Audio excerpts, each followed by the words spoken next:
Irmãos e irmãs, que o Deus ressuscitado nos abençoe nesse dia e nessa semana tão importante para nós, tão importante para a nossa memória enquanto discípulos do Senhor. Hoje, segundo a tradição, já foi dito aqui, nós lembramos o Domingo de Ramos, uma tradição que nós seguimos, especificamente porque o Evangelho de Marcos nos dá essa cronologia, não é? O pastor Sabino disse que a sexta-feira era um pouco controversa, queria comer carne e não podia. Eu confesso que o Domingo de Ramos para mim era muito especial, porque nós recebíamos habeas corpus dos pais para subir em árvores, para arrancar galhos, para fazer coisas. Eu me lembro que à frente da minha casa havia um pé de jamelão. Quem aqui já comeu jamelão? Quem que conhece jamelão? Glória a Deus. Quem não comeu jamelão ainda, as Escrituras dizem: errais, não conhecendo as Escrituras, o poder de Deus e ter comido jamelão. Jamelão. E nós não podíamos ir ao vizinho comer jamelão. Ele ficava em cima de nós. Mas no Domingo de Ramos, a nossa justificativa era: nós precisamos colher ramos, galhos, para colocarmos na estrada. Então, logo na rua. Então, logo cedo, pelas 7 da manhã, na porta do vizinho, estava lá a fila de crianças para buscar galhos no pé de jamelão. Na verdade, nós queríamos comer a fruta, mas nós aproveitávamos o argumento de que era para colher os ramos, os galhos. Então, para mim, na minha memória afetiva, Domingo de Ramos é Domingo de jamelão. Mas, na verdade, quando eu disse que Marcos nos faz referência a esse momento, porque é o único evangelista que se preocupa e nos dá uma certa cronologia, a nos dizer, então, que o domingo que antecede a ressurreição é o chamado domingo da entrada triunfal de Jesus em Jerusalém, ou seja, aquilo que nós chamamos de Domingo de Ramos. É interessante porque começa uma semana e os detalhes dessa semana, a maneira como o evangelista narra essa semana e os eventos que decorreram nessa semana é muito semelhante, apesar de estarmos cronologicamente e socialmente distantes daquela primeira comunidade, muito semelhante ao que nós vivemos hoje, enquanto cristãos, enquanto discípulos de Cristo, enquanto pessoas que vivem numa sociedade como a ocidental, que foi demarcada em todas as áreas, política, cultura, pela tradição judaico-cristã. Não partilhamos do mesmo tempo, mas compartilhamos as mesmas experiências. As experiências das angústias, das expectativas, a experiência de ter sido chamado por Ele para segui-lo. E esse segmento se dá em meio a certezas, incertezas. O desejo de desfrutarmos o prazer do Mestre, por vezes, pode se tornar não tão agradável assim. A semana chamada Semana da Paixão é uma semana que fala muito sobre a nossa própria existência. Com certezas, com dúvidas, com alegrias, com tristezas, com medo, com esperança, com expectativa. Mas a semelhança da semana dos primeiros discípulos, o fim dela não foi determinado pelo mal e pela morte, porque Jesus ressuscitou. Mas para falar um bocadinho dessa experiência, daquilo que já foi dito aqui, eu queria ler convosco, então, no Evangelho de Marcos, no capítulo 11, apenas um verso.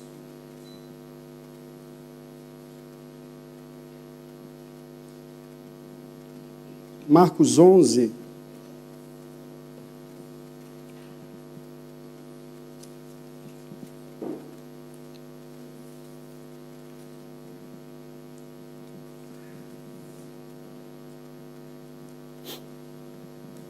Marcos 11, quero ler convosco então o versículo 11,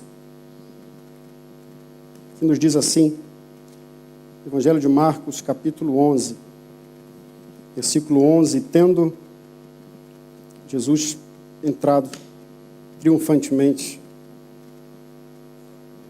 em Jerusalém, recebido toda a honra.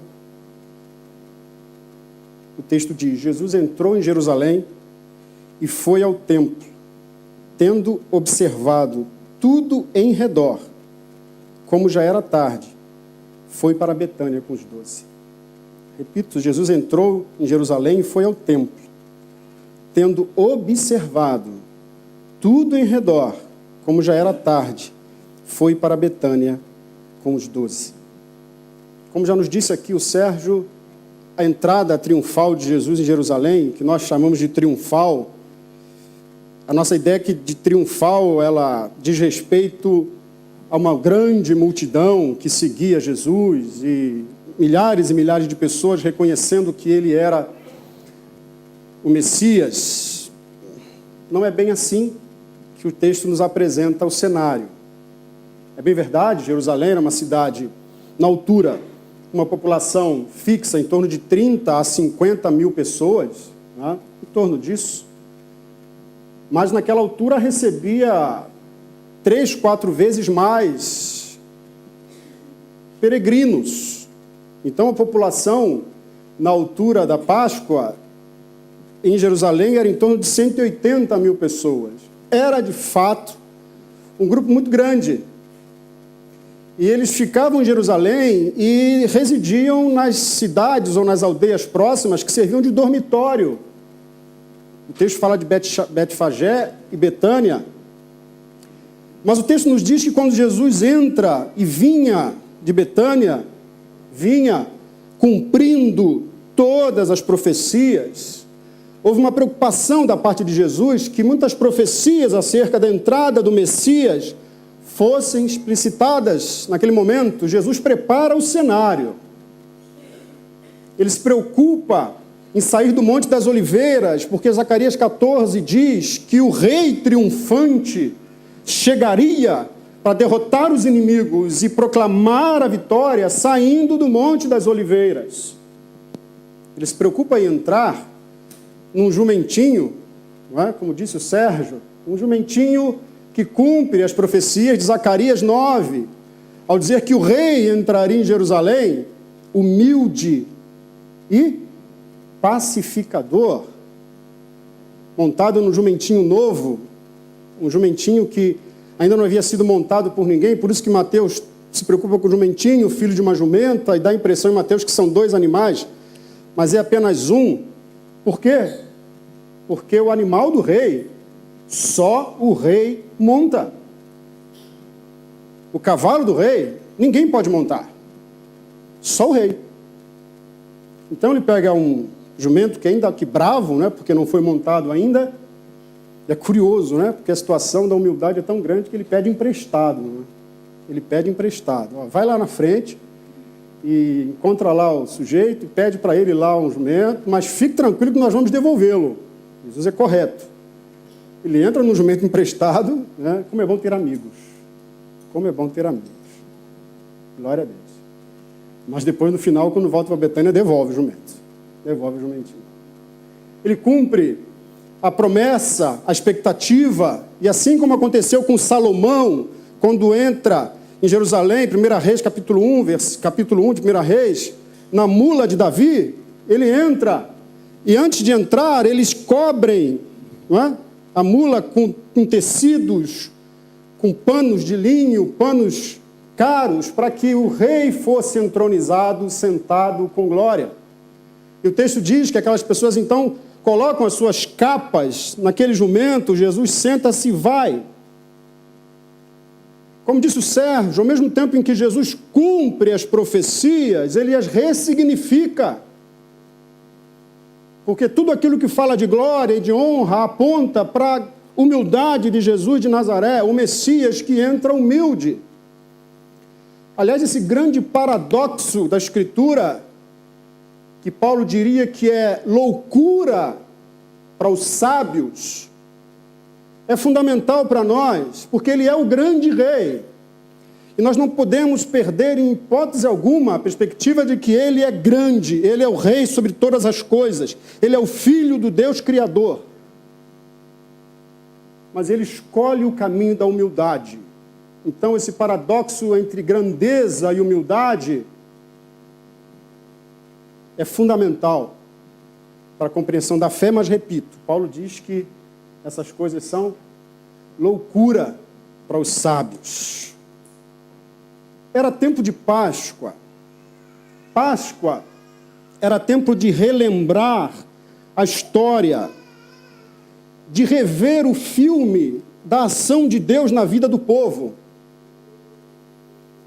E esse filme tinha episódios de glória, de alegria, mas tinha também episódios de luta, de dor, de sofrimento, de tristeza. Havia celebração pela ação milagrosa de Deus, poderosa em derrotar os inimigos, mas vinha à memória também momentos de sofrimento, de dor e de luto. Momentos onde a esperança parecia não ser realizada. Por isso que era tempo de esperança. Por isso que era tempo de desejar e esperar um futuro melhor. Porque o inimigo continua a bater à nossa porta. Porque o inimigo que escraviza continua diante de nós. Por isso era muito comum que naquele momento se pronunciassem o chamado Halel, ou os salmos do Halel, que nós conhecemos em português como Aleluia. Salva-nos agora, Senhor, Hosana. O Deus que salvou no passado continua salvando agora. E era por isso que os peregrinos, quando chegavam à porta de Jerusalém, aqueles que estavam dentro diziam: Hosana, Hosana o que vem, em nome do Senhor. Salmo 118, 25. Aleluia. Hosana, nós viemos ao templo e aqui, para a terra, para dizermos para Deus: nós precisamos de salvação agora. Porque cremos que o Senhor que salvou os nossos antepassados é o mesmo hoje e será eternamente. Salva-nos agora dos nossos inimigos. João no capítulo 12 vai dizer que seguia Jesus com os seus, vindo da Galileia. Pessoas com esperanças na restauração política, sim, porque foram durante décadas massacrados, tanto pelos religiosos de Jerusalém, como pelos políticos de Roma. E agora eles entram na cidade, e João diz que alguns peregrinos que estavam lá vieram ao encontro. Então Jesus segue com um grupo de peregrinos, sobe, entra, sai do Monte das Oliveiras, segue em direção a Jerusalém, e alguns que estavam lá dentro saem e começam a cantar: Hosana, Hosana nas alturas, bendito o que vem em nome do Senhor. Hosana, bendito o que vem em nome de Davi. Eles passam apenas de um simples peregrino para o Messias, a reconhecer que era o Messias. Não é? É Hosana, bendito o que vem em nome do Senhor, bendito o que vem da casa de Davi, do nosso pai Davi. Hosana nas alturas. Aqui nós temos um quiasmo, não é? Os alunos do mestrado gostam dessa sobremesa, o quiasmo, não é? Mas comeram muito lá no mestrado, nessa sobremesa. Mas o que ele está a dizer é: reconhecemos que ele tem esperança, reconhecemos que ele traz salvação. E como disse o Sérgio, apesar de essa esperança não ser aquela coerente com o que a promessa do Antigo Testamento dizia e com aquilo que Jesus fazia, Jesus não deixa de ouvir o clamor das pessoas.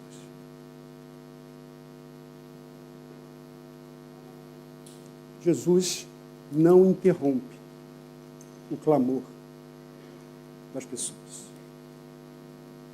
Ele podia dizer: epa, para tudo, para, vocês estão confusos, vocês estão loucos, a teologia de vocês está distorcida, vocês não sabem o que estão a dizer, eu não sou isso aí, para. Não, queridos irmãos e irmãs, o Senhor não interrompe o clamor que é feito a Ele, mesmo que em palavras, em conceitos, em teologias que não sejam coerentes com a verdade.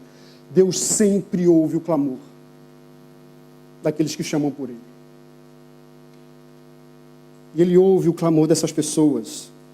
Ele aceita essa afirmação de que ele era o rei de Israel, frase que ele vai ouvir, e nós vamos ouvi-la na boca de várias pessoas nessa semana, até que ela seja pregada numa placa em cima da cruz, a dizer, Rei de Israel.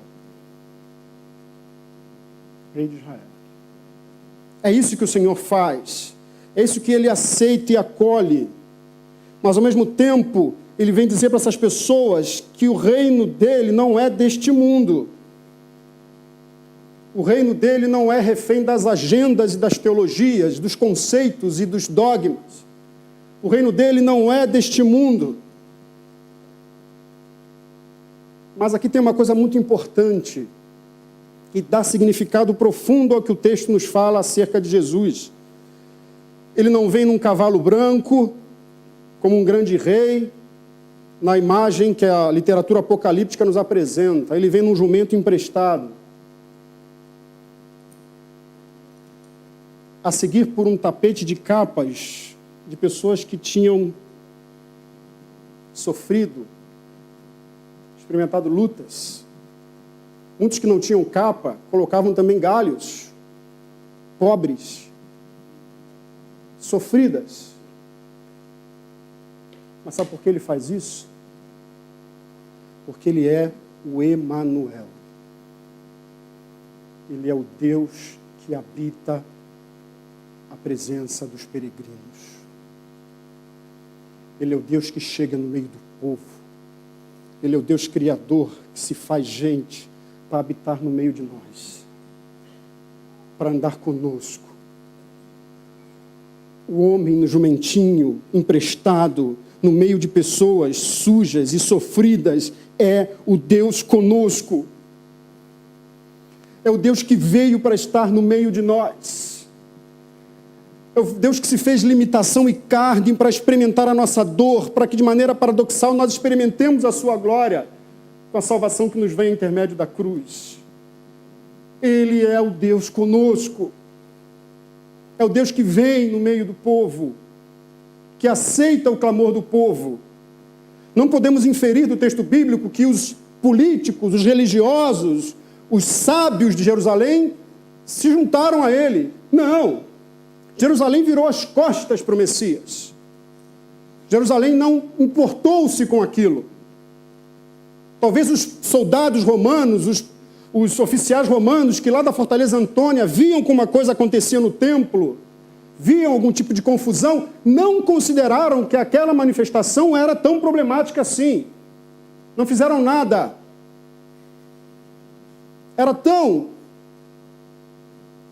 Não era tão preocupante também para os próprios fariseus, que olharam, avaliaram e calaram-se. O Messias, Deus, homem, que vem num jumento emprestado no meio do povo simples, o Emanuel, não é ouvido pelos poderosos. Mas ele entra. Ele entra, acolhe o clamor, mas diz que a sua missão não se prostra diante da autorrealização humana, não aceita as nossas imaginações nacionalistas, é um reino que não é desse mundo. E a grande imagem desse paradoxo é que todos aqueles que cantavam Hosana nas alturas, salva-nos agora, Senhor, esperavam que aquele Messias dinástico da descendência de Davi entrasse no templo e naquele lugar, com o seu cetro, decretasse, agora eu sou o rei. Entrasse ali e assumisse o direito de lutar contra os opressores e de determinar que a partir de agora o Messias esperado assume o seu lugar no templo. E eu imagino comigo a esperança daquelas pessoas que caminharam até ali e veem Jesus entrar no templo. Agora vai. É agora. É agora. Agora vai. É agora. Agora é o grito da liberdade. Agora é o grito da independência. Agora vai. E o texto diz que ele entra no templo. Faz o quê? olha ao redor e vai embora. Está certo que o olhar aqui do Marcos trabalha muito essa ideia de olhar, não é o olhar do turista, né? Selfie e tal. É um olhar intenso. Jesus olha com intensidade para aquele cenário. Mas dá a volta e segue de novo para Betânia. Se calhar o aluguel do jumento era por um dia só, e já era tarde, então ele tinha que devolver o jumento. Né? Ele volta para o meio dos seus amigos. Naquele dia glorioso, onde todos esperavam que o Messias terminaria o dia assentado no meio do templo, de pé no meio do templo, declarando a sua autoridade sacerdotal e dinástica, dizendo: o Messias libertador está aqui. Ele deve ter terminado comendo uma sopa na casa de Lázaro, ou de Simão, ou de algum dos seus amigos. Coloque-se no papel daqueles discípulos. Coloque-se no papel daqueles peregrinos que mais uma vez sobem para Jerusalém com esperança.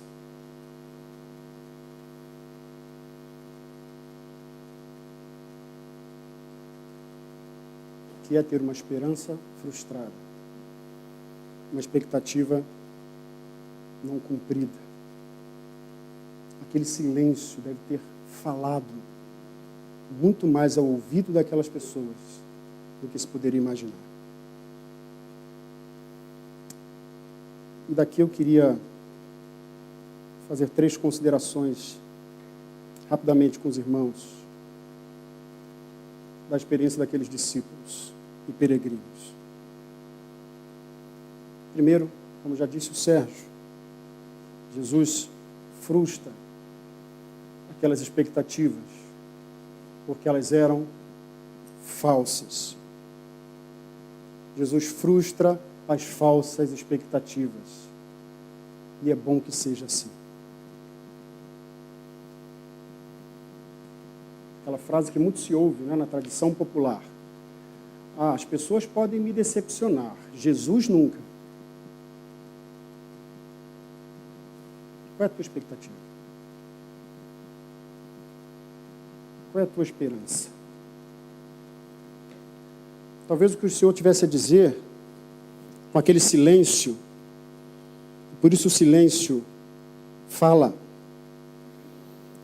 é que era necessário dormir aquela noite em Betânia, perdendo a fé em um Deus.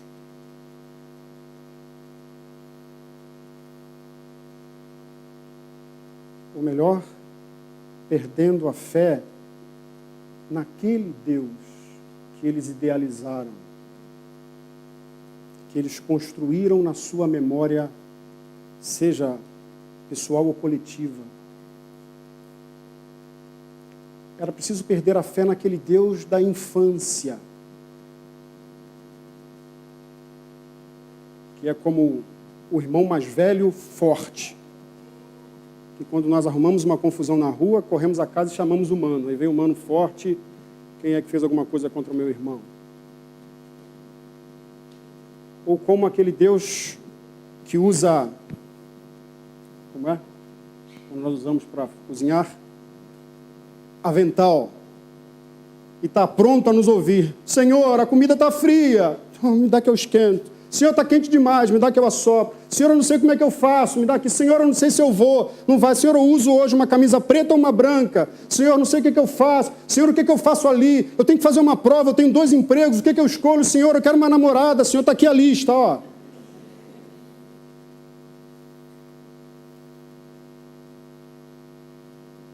A nossa experiência infantil de achar que é um Deus que é bonitinho e contentinho, porque Ele está lá no céu agora com o caderninho na mão. O Marco foi à igreja? Cheque. O Marco deu dízimo? Cheque. O Marco cantou? Cheque. O Marco desafinou numa nota?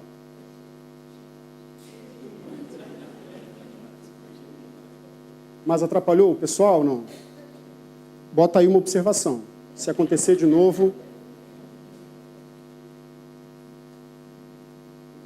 O silêncio da noite é o silêncio da morte do Deus idealizado, fruto das projeções, do Deus construído na mente e na esperança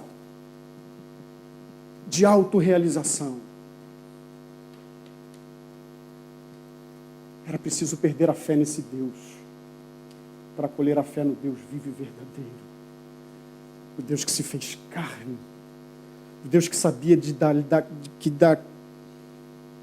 dali a uma semana enfrentaria a dor da cruz. Que aquilo não era um jogo, não era uma brincadeira, não era uma prática, não era uma tradição. O que envolvia ali era a vida, e a vida eterna.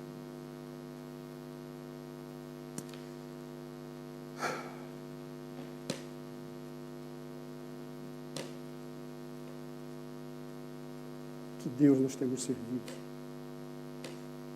Que Deus nós temos seguido. Você pode me perguntar assim, mas então quer dizer que no teu discurso ele estava preocupado com a salvação das pessoas, com a salvação da morte espiritual, e ela virou as costas para a questão do sofrimento, da opressão? Virou as costas para o clamor daquelas pessoas que sofriam? Não, meu caro, não. Ele disse que pela sua morte, pelo seu sacrifício, pela sua ressurreição, ele criaria um novo povo. E esse novo povo é o corpo dele no mundo, que é ungido pelo Espírito para lutar contra o mal e contra as estruturas de opressão e violência. Não é ele que vai ter que lutar contra a política que oprime. Ele trouxe o seu povo para se espalhar pelo mundo, proclamar as virtudes daquele que nos chamou das trevas e dizer que o Redentor vive. Onde a violência, onde a política de exploração e de escravidão, ali deve estar a igreja sinalizando o reino, denunciando o pecado e proclamando a luz. A segunda coisa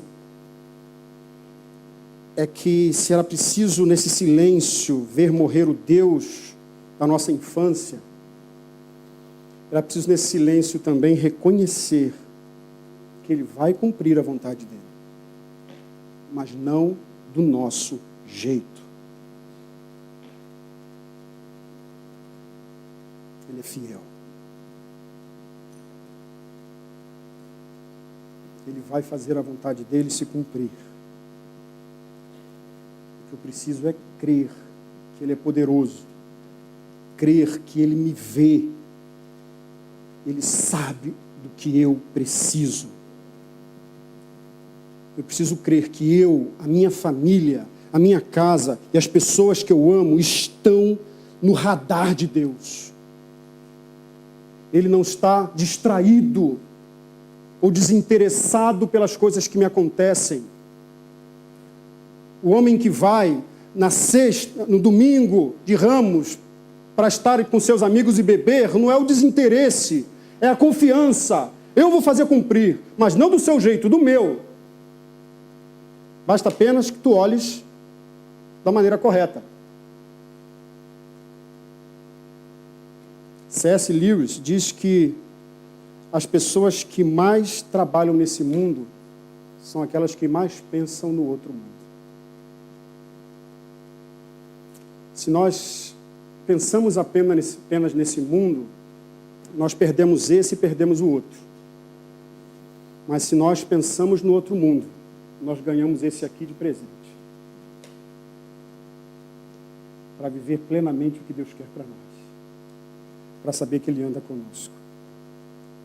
E carregamos o nosso coração de esperança.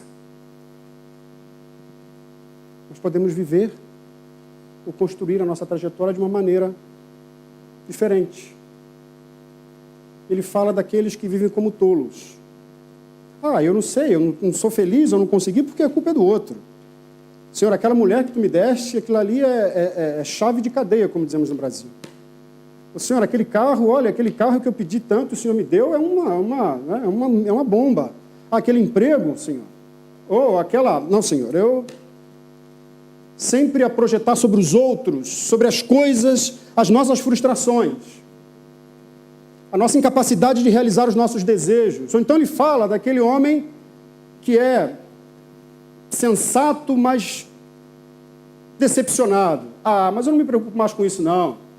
Amor, relacionamento. Não, minha vida é outra. Já passei dessa fase, já cresci. Confiar em religião, confiar em Deus, não, eu já evoluí. Não me preocupo mais com isso. Isso aí já passei, já. Vocês é que vivem essas coisas aí, eu não. Eu já alcancei uma plenitude na minha vida, já não preciso mais de nada disso. Não preciso de mais ninguém. Mas ele fala que o cristão pensa de maneira diferente. Ele fala que o cristão reconhece que nenhum desejo humano deixa de ter a sua condição de realização. Seja fome, tem o alimento. Sede, tem a bebida. Solidão, tem amigos. Sexo, é isso aí. Mas se o homem descobre que há no seu coração desejos que não são realizados nesse mundo, é sinal de que ele não foi feito para esse mundo. Há desejos que esse mundo não é capaz de realizar. Porque nós não fomos criados para ele. Nós fomos criados para a eternidade ao lado de Deus, em quem temos a nossa suficiência. Por isso, se eu acredito que Ele é Deus, se eu acredito que Ele tem uma vontade e os seus propósitos não podem ser frustrados, eu preciso olhar para as circunstâncias da minha vida e para as possíveis frustrações e dizer: eu não sou quem eu digo que eu sou ou quem tu dizes que eu sou. Eu sou quem Deus diz que eu sou. Eu sou quem Ele diz que eu sou. Eu não sou esse fracassado que as pessoas dizem que eu sou. Eu não sou esse infeliz, esse medroso, esse covarde que às vezes o meu coração diz que eu sou. Eu não sou essa pessoa confusa, medrosa. Também não sou lá essa coisa tão uau que eu acho que sou, não é? Melhor do que todos, uau, eu sou maravilhoso, lindo, espetacular. Também não sou. Eu sou o que o Senhor diz que eu sou. E Ele sabe porque Ele me criou e Ele tem um propósito para a minha vida e a sua vontade não pode ser frustrada. Creia. Diga para si, para os outros, eu sou o que Deus diz que eu sou.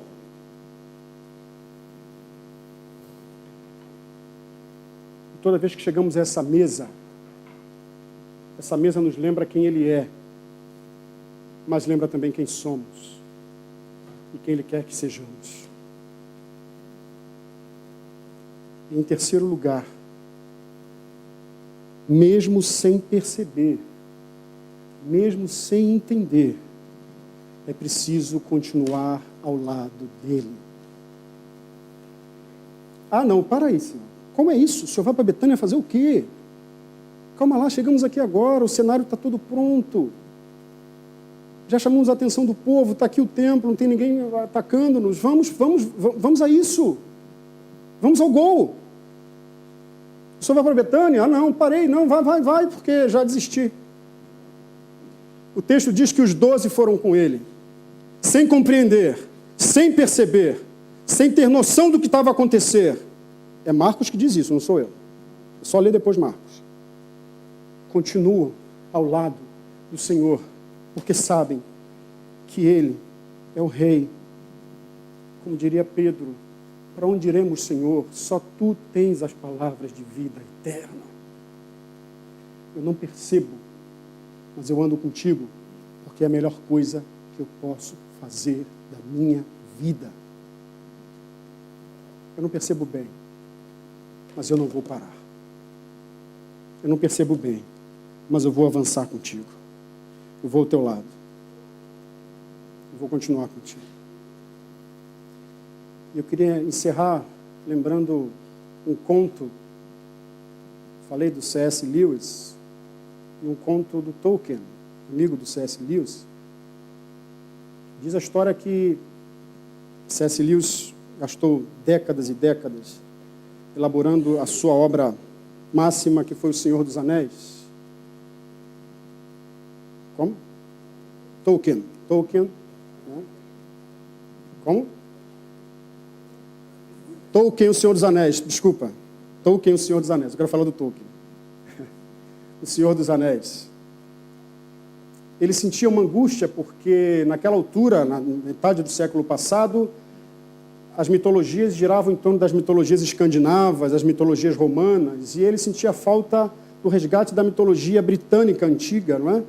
E então decide escrever uma obra, um texto, carregando de imagens e de símbolos, mas ele é tão perfeccionista que ele cria novos idiomas. Não é? Mas ele chega numa altura do trabalho dele que ele cansa, ele sente-se angustiado, ele sente-se cansado, e exatamente naquele momento inicia-se a Segunda Guerra Mundial. Ele, na altura, com 50 anos, claro, não foi convocado, não é? Mas ele sofria o medo, porque naquela altura a Inglaterra vivia uma situação de dificuldades e muita fragilidade no contexto da guerra.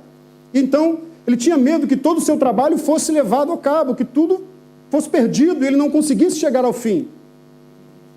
Aí conta que certa vez ele estava a sair de casa e próximo da sua casa havia algumas árvores, não é? E agora está a ser lançado o filme sobre a vida do Tolkien, tem uma imagem que é mesmo isso, ele sai de casa e várias árvores assim ao pé da sua casa, bonitas. E ele repara numa árvore que havia sido podada por um vizinho, toda desfigurada por um vizinho, e ele imagina aquela árvore como sendo a árvore da sua vida. Ele viveu aquilo, ele experimentou aquilo, ele estava a ser cortado, ele estava a ser podado, e ele volta para casa e começa a escrever um conto de um homem chamado Nigel, um pintor. E o conto diz que aquele homem já estava próximo de fazer a grande jornada, que seria passar desta para uma outra, e decidiu então pintar. Ele gostava de pintar árvores e folhas. Ele decide então começar a pintar um quadro, um pintor já de idade, de uma folha, fazia isso muito bem, mas ele começa a ficar tão empolgado que ele coloca um quadro maior e um outro quadro maior ainda e quer pintar não apenas uma folha, mas uma árvore, um jardim. Mas ele começa com aquela folha, ele precisa de uma escada para subir, para fazer, as laterais, as partes mais extremas do quadro, e ele começa a pintar. Havia um vizinho que o importunava muito, que incomodava muito, não é? E de repente aquele vizinho o chama para ajudar a sua esposa, esse é o conto, não é? Que estava com problemas de gripe, era muito frio, ele sai naquele dia de inverno para ajudar a mulher, mas quando volta fica doente e dali um bocado morre. Ele só havia acabado de fazer com perfeição aquela folha. Todo o quadro ainda estava incompleto. Diz o conto que aquele quadro foi retirado e aquela folha foi exposta mostrando uma obra incompleta. E o conto diz que ele faz a grande viagem. Na grande viagem, então, ele ouve duas vozes. Uma voz é a voz do julgamento, da justiça, do juízo, que o condena por ele não ter feito. E uma outra voz da misericórdia, que o acolhe. E diz o conto de Tolkien que ele segue uma jornada e quando ele chega num lugar que era o seu destino, ele olha para o lado e vê uma grande árvore, que era exatamente a árvore que ele desejava pintar. E a árvore que ele não havia conseguido concluir enquanto aqui na Terra. E o Tolkien chama a nossa atenção para o fato que se nós reconhecemos que a nossa vida não se limita a essa face da eternidade, as nossas obras, mesmo que ainda não completas, quando feitas com propósito e de acordo com a chamada de Deus para nós, elas serão completas na eternidade. Nenhum trabalho será em vão. nenhuma escolha será em vão, nenhuma luta será em vão, nenhuma dor será em vão, nenhuma gota de lágrima vai ser derramada em vão, porque o Senhor é o nosso Deus e Ele tem o controle da história. A única coisa que precisamos fazer é seguir ao lado dele, continuar ao lado dele, perseverar ao lado dele, com esperança de que as coisas não se concluem, não se resumem àquilo que vivemos aqui. E eu fiquei a pensar, irmãos, quantas vezes, para mim, foi noite de domingo de Ramos.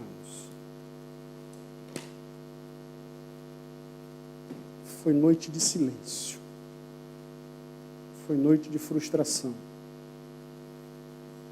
Foi noite de decepção em ver as minhas esperanças esvaídas. Quantas vezes eu senti como se Deus não estivesse por perto.